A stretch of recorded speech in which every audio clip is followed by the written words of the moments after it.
Good morning, dear students. So welcome to our session of Introduction to Data Structures and Algorithms. So in this session, what we'll do is we'll start off with the basics of graphs, and in coming forth sessions, we'll be discussing regarding these things in depth.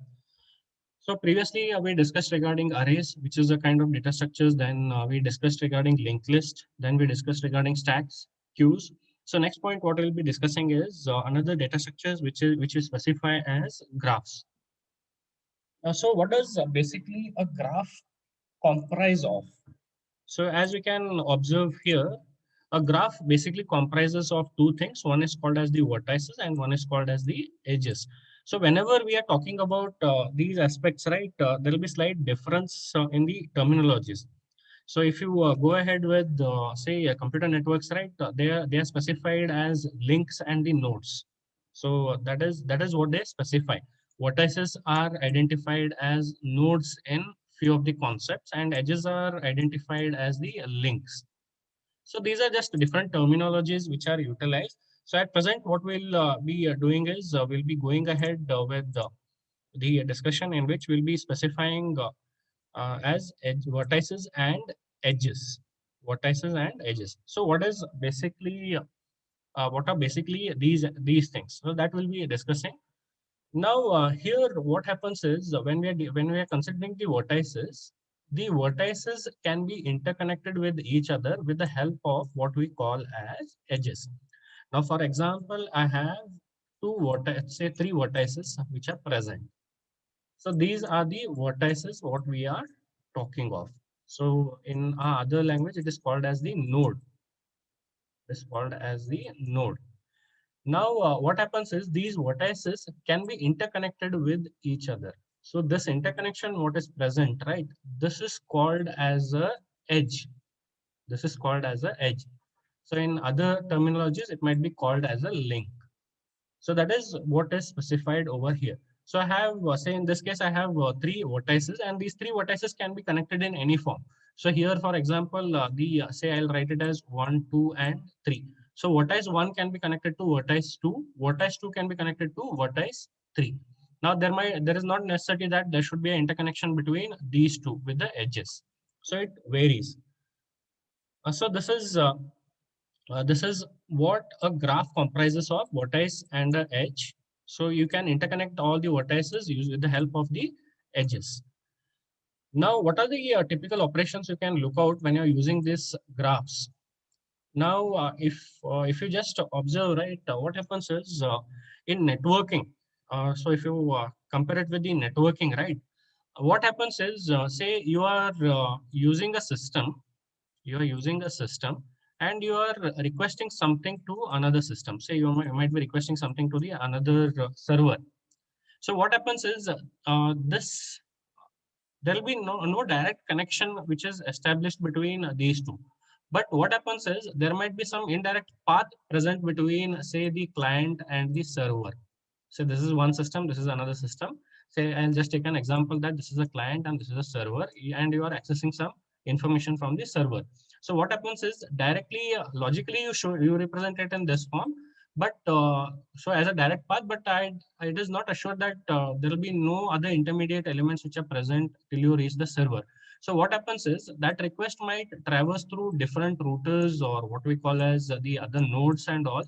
So what happens is the system might first get connected to one of say the elements, or I'll call it as vertex. So this is one vertex, this is another vertex, and this is the final vertex. So what happens is I don't know how the connection will be going on, because as a user, what is my intention? Whatever I request, I should be getting back. How it is done, that is your say technical implementation. So in that, all the implementations will be done. So what happens is there might be a connection between these two and then the server. So it might be something in this form. So it might be like this. So what when you request something, right? So this is one vertex. This one is having a edge between these two.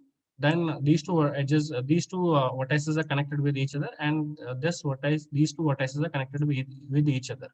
So therefore, what happens is the data what you're requesting will be the request will be going in this way. So now what happens is when you're looking at this aspect, right? If I just compare it, I can reach the server. I can reach the server. I can reach this server. So via this path, or if I just check, I can reach the server via this path. And if there is another interconnection over here, I can reach the server via this path. So that is what first thing you can note down, that finding the possible paths between the nodes. So these are all nodes or the vertices, what we specify. And I want to get connected with this node and this node. So I need to find the path between these two. So here you can see that there are three possible paths. One is in this form, other one is going via this route, other one is going via this route. So we can find the possible path between the nodes. Then apart from that, if you just observe, since there are three paths what I have identified, which is the shortest path for me? So shortest path can be in different forms, like whether you want to have a minimum, say, a transmission time, or whether you want to have minimum cost. So all those things matters. So now here what we are doing is, out of these three paths, which you will be choosing, which one will be the shortest path for me. So you can identify that using the graph concept. So that is what we can perform when we are dealing with graphs as a data structure.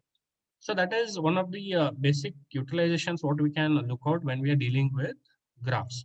Then what are the other applications you can look out for when you're using the graphs is, you can go ahead with the computer network analysis. That is, as I specified, these aspects, right?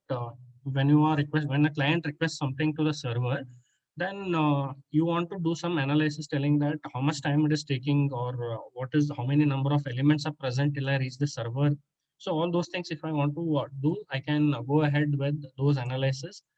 Then travel applications. Suppose you want to go from one place to the other place, and some intermediate points, that okay, this is the thing and these are the distances what I am having, and if I follow this path, what will be the distance? If I follow the other path, what will be the distance? So if I want to calculate some things, and if I want to cover certain distance within this much amount of time, whether it is possible. So all these things you can deal by using the graph concepts.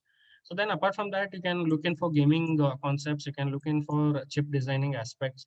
So all these aspects you can look out by using the graphs. Now let us look into some of the basic aspects which are related to graphs. So now if I just represent G as a graph, then this graph G will consist of a set V, which is the vertices, So it can be V1, V2 up to N. So in this gives an indication that there are N number of vertices. So here it is specified V1 is one vertex, V2, V3, V4, and V5. So there are five vertices. So this graph has a set of five vertices. This graph has a set of five vertices. And if I identify E as the set of the edges, or sometimes it is called as the arcs or the links. If E represents the edges, then I can have n number of edges present between the vertices. So it is not always that if there are n number of nodes, there should be n number of edges present. It is not like that. It depends on what is the kind of network which is present over here. Now, it might be possible that I might have a link between these two, or the edge between these two. So all possibilities are there. So it might vary. So in this case, if I just observe, what is happening is V1 and V2 have one edge, V2 and V3 have another edge, and there is edge 3, edge 4, and edge 5. So in this case, what is happening is I have five vertices and I have five edges. Now, if there was a connection between these two, then I would have six edges. So it can vary.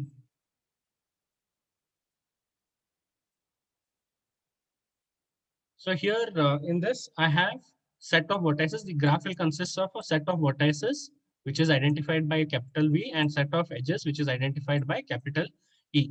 So therefore, we can write G as a combination of V comma E. So which is consisting of vertices and edges. Now, what is geometric representation of the edge B? So edge can be represented as Vi comma Vj. That is combination of Vi comma Vj. where Vi and Vj are nothing but the vertices or the nodes what we specify. So for example, here we have V1 and V2. For this, E1 is the edge. E1 is the edge. So if I keep on writing this, right, I can write it in this form like V1 comma V2, there is an edge. Then if you just see V1 and V4 is having an edge, V1, V4 is having an edge. Then V1, V3 is not having an edge, so I cannot write that. V1, V5 is not having an edge, I cannot write that. So I'll go to the next node, V2 and V1. V2 and V1, if you just see, already I have written it, so it is already present here. Then V2, V3, then V2, V4 is not there. This is already present. V2, V5 is also not there. So in this way, I keep on continuing with all the vertices. So edge gives me basically that information.